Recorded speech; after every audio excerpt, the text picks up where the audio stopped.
teaching you how to make this little peplum top. There's no pattern necessary. I'll give you all the measurements for my sizes, but it's very like, if you're a larger size or smaller size, just cut the rectangles bigger or smaller. It's super customizable and just super beginner friendly. And so basically the only thing you'll need besides the basic sewing necessities is just elastic thread and an empty bobbin. For this project, you just need 7 rectangles. The first rectangle that I cut is 16 inches this direction and then 28 inches lengthwise.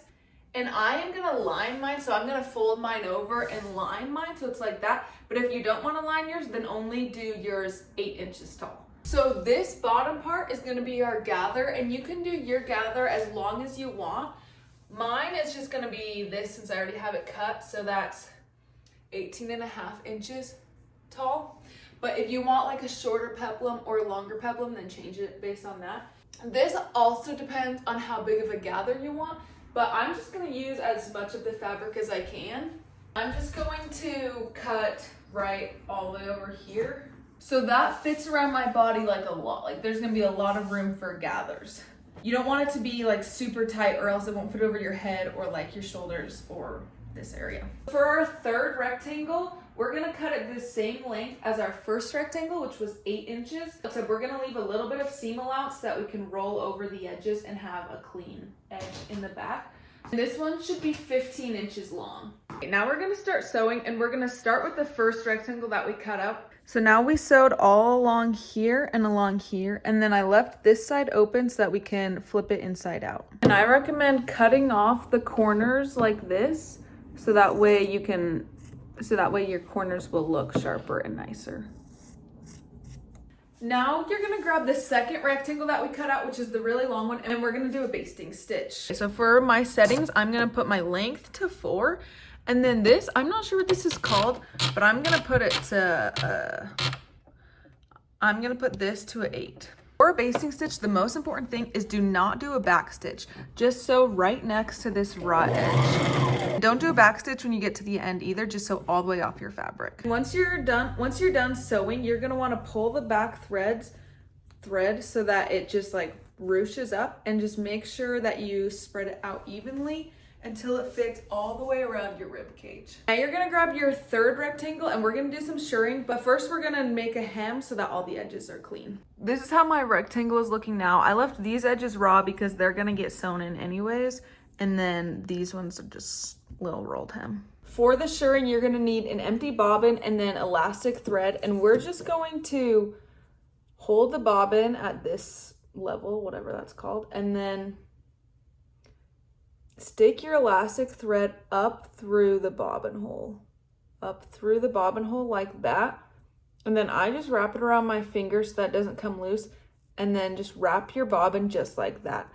Try not to do it super tight or super loose, especially not super loose. I think tighter is actually better if you're gonna go one way or the other, but just wrap it around until it's full. And you might have to do this multiple times depending on how much shirring you do.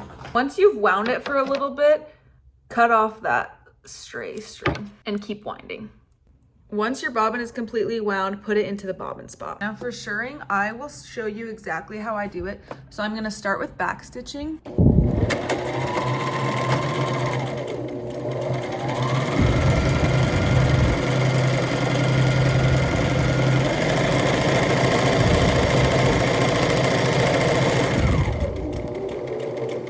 And then once I get to the end, I put my needle in, turn it, go about like an inch, I don't know. Put my needle back in, turn it, and then I just keep doing that until I make it to the end of my piece.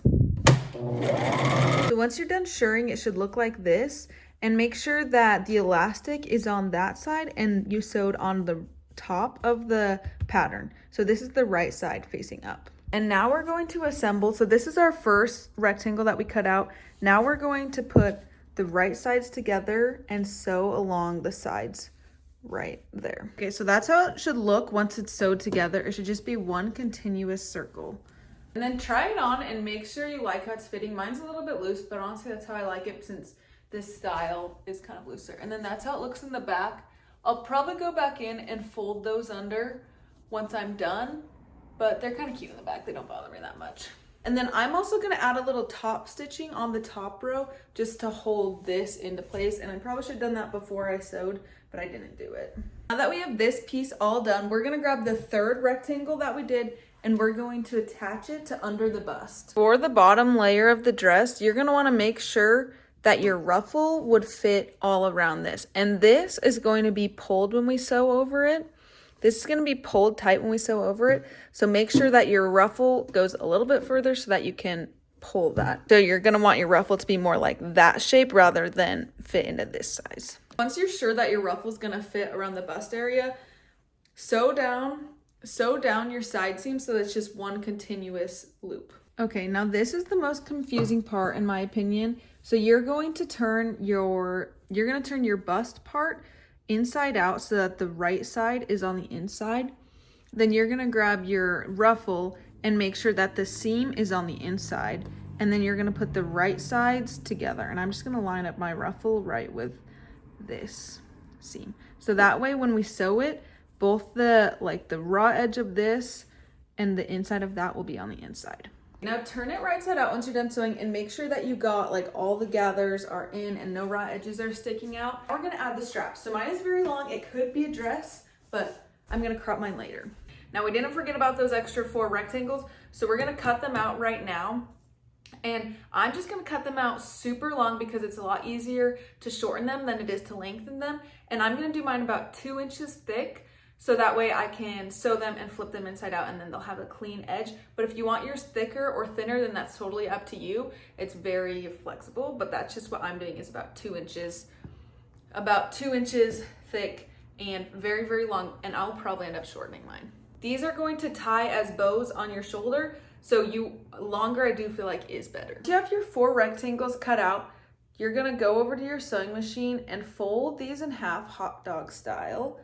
And then just sew right along the edge and then obviously like only sew on the top and then down and then leave a hole so that you can turn them inside out. Do that 4 times and then we'll attach them to our shirt. Now we're gonna press all the straps we made so that they look nice on the shirt. To get the straps the length that I want them, I just tied a bow and then now I'm gonna cut the strap to even it out. So that's how long it's gonna be right there. And yeah, and then also I made sure that will fit like how I want it to fit. So yeah, I just tied the 2 strings into a bow until it was the length that I wanted, and then I'm gonna trim it there. Okay, and then I have the strap and I tried my shirt on, so I'm just gonna pin it exactly to where I want it on the shirt, which is gonna be just right here. Yeah, you could also just do straps. You could also just do front straps and then turn it into a halter. That could be really cute. And then this is the final shirt. I think it's so cute for how easy it is. Literally no pattern necessary. I hope that this was helpful. If you have any questions, comment them and I will respond to them and explain it to you as best as I can. But yes, literally 7 rectangles. And also, this is how the back turned out. I am just keeping that because I think it's cute, but if you don't like it, then you can always just like fold it in and pull it and sew with the zigzag stitch. So yeah, but this is just so cute and I love it.